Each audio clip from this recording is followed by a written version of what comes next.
Elliot Raines was the kind of man who did everything by the book. Up every morning at 5:30, shower, coffee, emails. Office by 7:15 and earlier on Mondays. By 8 in the morning, he was already juggling payroll, vendor contracts, and calming 3 departments before lunch. He was the owner and CEO of Raines Industrial Supply, a company he built from scratch over 2 decades. But none of that mattered when he walked through the front door of his home, because at home, Elliot wasn't a boss. He was a wallet. His wife, Camille, hadn't worked in 10 years, not since their second anniversary. Elliot had begged her to quit her job and let him take care of everything. She had, and she never looked back. There were no bills she didn't put on his plate. A new luxury car lease every 24 months. $2,500 monthly beauty treatments, private yoga instruction, online boutique shopping sprees that showed up in thick, glossy packages by the door almost daily, a $4,000 espresso machine she barely used. She never said thank you, only, can we? I need. Or, I saw this thing online. Elliot always said yes, because that's what a good husband did. Right? But lately, something had changed. Camille had grown cold, distant. She barely looked up when he walked in anymore. Their once weekly sex had dwindled into awkward silence and turned backs. She was always distracted, smiling at her phone, quick to turn the screen over when he entered the room. When Elliot suggested a vacation, something romantic, she said she was too busy. Busy with what? He asked. With life, Elliot, she snapped. Everything isn't about you and your work. He didn't argue. He just went back to work the next morning with a new tension pressing behind his eyes. And then came the company picnic. A bright, sunny Saturday afternoon on the lake. Elliot had rented out the space, catered a full BBQ, even brought in a bounce house for employees' kids. Camille came too. She wore a short white summer dress and a sun hat, smiling at everyone with perfect teeth and painted lips. But she didn't stay near Elliot. She wandered, laughed with interns, took selfies. And then she found Damien, young, ambitious, 6'1", fresh off a promotion to project manager. Elliot had taken a liking to him, saw something promising in the kid. But what Elliot didn't see, what he couldn't see, was Camille's hand lingering on Damien's arm a bit too long. Her laugh hanging in the air just a second longer than necessary. The way her eyes tracked him from across the lawn like a lion watching prey. And Damien? He watched her right back. That night, Elliot came home exhausted. Camille came home glowing. It started with a message, late at night, 2 days after the company picnic. Damien's name popped up on Camille's phone. You looked unreal the other day. Can't stop thinking about you. She stared at it for a long moment. Her husband was snoring beside her, face buried in a pillow, exhausted from another 14-hour day. She didn't reply right away, but the next night, when Elliot was at a quarterly board dinner, she sent, "You're dangerous, but I like a little danger." The next week, they met for coffee under the pretense of Camille asking for a referral to a new personal trainer. The week after, she ran into him at a trendy restaurant downtown. Elliot paid the bill she claimed was dinner with a friend. By the third week, they had a hotel room. Damien had never been with a woman like her before. Older, stunning, expensive. She wore silk and perfume that lingered on his skin long after she was gone. She called him my escape. And for Camille, it wasn't just about lust. It was about feeling alive. Elliot, meanwhile, was unraveling in silence. His bank accounts were taking hit after hit. A new set of diamond earrings Camille bought just because. A $700 facial treatment she booked twice a month. 3 different boutique clothing hauls in the span of 10 days. Another weekend trip she claimed was to clear her mind, all while he paid the mortgage, the insurance, the car notes, the household staff, and covered her mother's medical expenses without complaint. He didn't know how to say it out loud, but it clawed at his soul. Does she even love me anymore? One night, he came home early from work. He heard her in the bathroom, laughing on the phone. No, you can't say that. I'll blush. She went quiet when she heard his footsteps, hung up quickly, came out smiling, too sweet. Just talking to Mallory, she said. She's going through a breakup. Elliot nodded, but something cracked inside him. A quiet doubt, a whisper he couldn't silence. He started paying closer attention. She never left her phone unattended anymore. She started dressing differently when she ran errands. Her attitude shifted, more dismissive, more irritated when he asked anything about her day. She used to say, "You work so hard for us." Now it was just, "You're never around." But Elliot was around, every day, every bill, every burden, and yet he felt more like a tenant in his own home than a husband in his own marriage. One night while she slept, he stared at her in the dim glow of the hallway light and whispered into the silence, "I gave you everything." And for the first time, the silence whispered back, it wasn't enough. Elliot wasn't impulsive. He didn't scream. He didn't confront. He didn't accuse Camille of cheating. Instead, he did what men like him did best. He documented. The first step was subtle. He checked their shared credit card statements.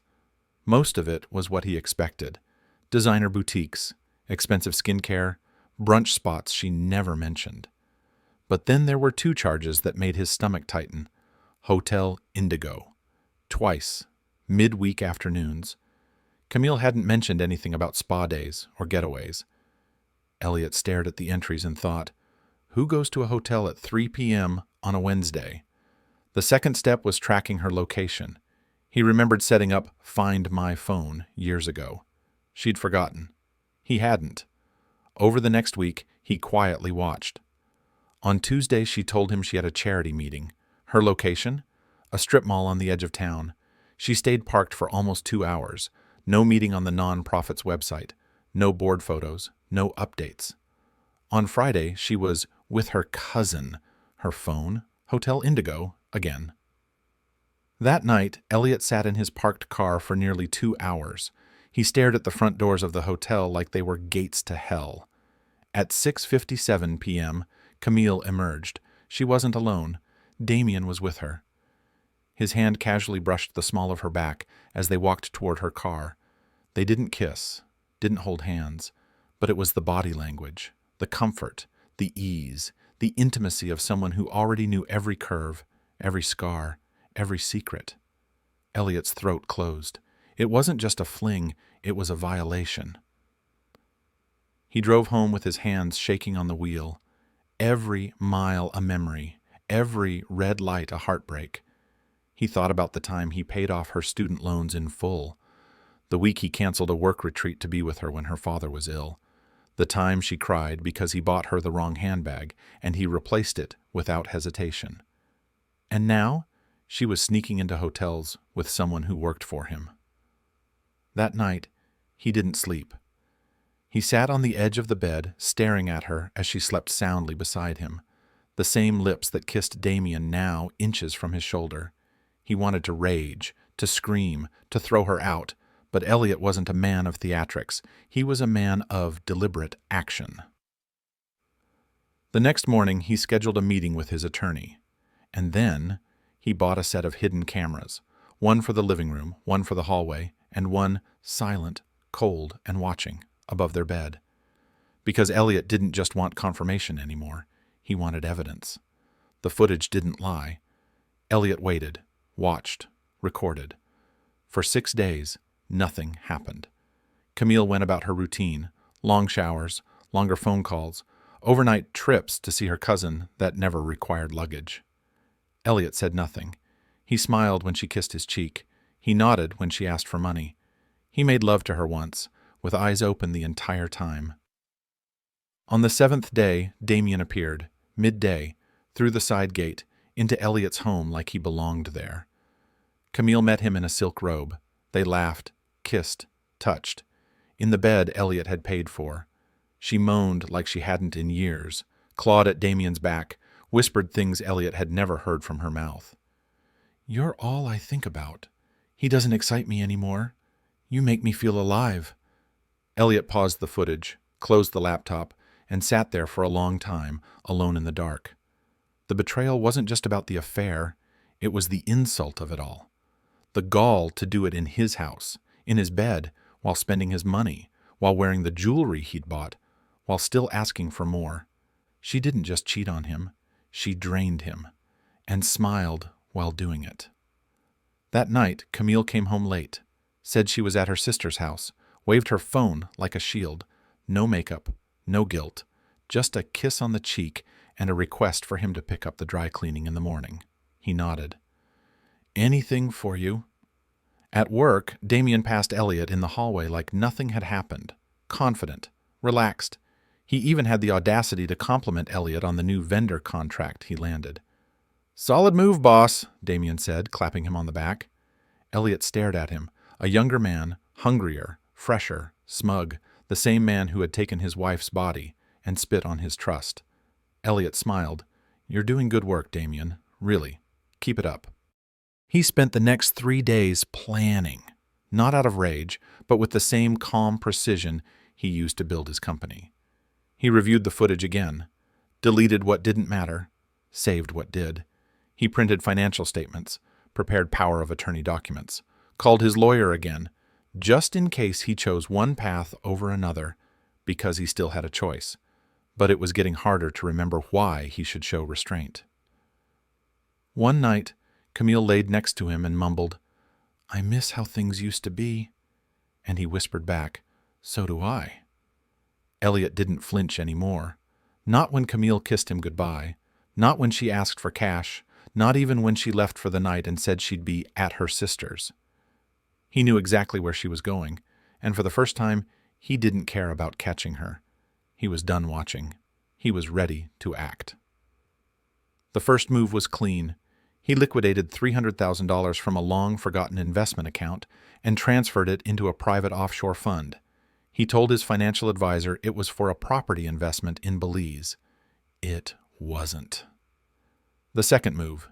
He visited a private range 2 counties over, not the one near his home where someone might recognize him. Here, no questions were asked, no ID was scanned, just a cash payment and an hour alone with a .45 caliber pistol and a box of ammunition. He hadn't fired a weapon in years, but like riding a bike, muscle memory came back quickly. That night, he sent Camille a message. "Let's do something together this weekend. Just us. No distractions." She replied with a heart emoji. He stared at the glowing red icon and imagined her fingers tapping it while lying in Damien's arms. The next day, he invited Damien to lunch. Company policy forbade fraternization between employees and executive family, but Elliot didn't bring it up. Instead, he asked about Damien's future. "You see yourself staying with us long term?" "Honestly, yeah," Damien grinned. "The company's growing, and I'm good at what I do." Elliot nodded. "You are. I can tell." They toasted over bourbon, 2 men, one smiling out of ambition, the other smiling through calculation. Camille had no idea she was being watched. Again. Elliot had replaced the cameras, this time not for confirmation, but for timing. He needed to know when Damien came, when Camille was home, and when they'd be most vulnerable. The next Tuesday, the perfect window opened. Camille would be home all day. Damien had called in sick, and their son was with Camille's mother, 2 cities away. No witnesses, no interruptions, just silence.